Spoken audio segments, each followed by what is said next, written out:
আসসালামু আলাইকুম সবাইকে। আশা রাখছি মহান আল্লাহ পাক সবাইকে ভালো রেখেছেন। আলহামদুলিল্লাহ আমিও ভালো আছি আলহামদুলিল্লাহ। বন্ধুরা, গ্রামের বৃষ্টি হওয়ার পর এত সুন্দর দৃশ্য, একদম মনোমুগ্ধকর পরিবেশ, যা না দেখলে নয়। যারা শহরে থাকেন তারা যদি এই সময়গুলোতে গ্রামে আসতেন তাহলে বুঝতে পারতেন যে গ্রামের ভালো লাগা ঠিক কেমন। বৃষ্টির পরে এতটা সুন্দর হওয়ার বিশেষ কারণ হচ্ছে কারণ বৃষ্টি হওয়াতে ধুলাবালিগুলো সব বন্ধ হয়ে গেছে, টোটালি বন্ধ হয়ে গেছে। নেই, যে কোনো যানবাহনে যে কোনো গাড়িতে যে ধুলাগুলো নাকি হতো ওই ধুলাগুলো টোটালি নেই।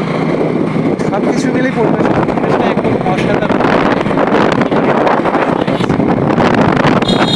খুব ভালো লাগছে। তার মধ্যে হচ্ছে মোটর সাইকেলে আরও অন্যরকম একটি ভালো লাগে মোটর সাইকেল জার্নিতে। এর আগে অন্য দিনগুলিতে বৃষ্টি না হওয়া দিনগুলিতে মোটর সাইকেলে ঘুরলে যে ধুলাগুলো লাগতো সেই ধুলাগুলো এখন টোটালি নেই। আমার কথাগুলি হয়তো বা নয়েজের কারণে ওইভাবে ক্লিয়ার আসছে না, তবে যা বলতে চাচ্ছি তা আবারও বলি, খুবই ভালো লাগছে মোটর সাইকেল এভাবে।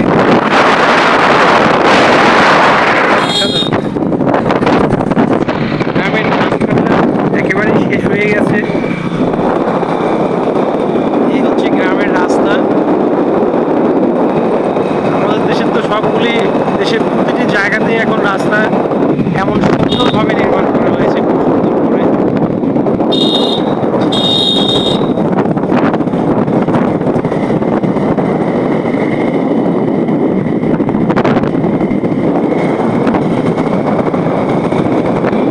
পরিচয় দেওয়া হয়নি, এটি হচ্ছে গাইবান্ধা জেলার শাখাটা থানা থেকে, অর্থাৎ শাখাটা থানা থেকে গাইবান্ধা মেইন রোড। এই রোডে এখন আমাকে যেভাবে দেখতে পাচ্ছেন, আমার পিছন সাইডটি হচ্ছে গাইবান্ধা জেলা, একদম সোজা গাইবান্ধা জেলায় চলে গেছে এই রোড। আর এমনটা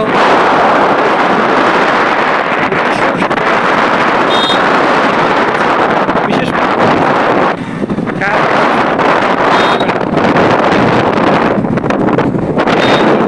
এই বিষয়গুলো জানা।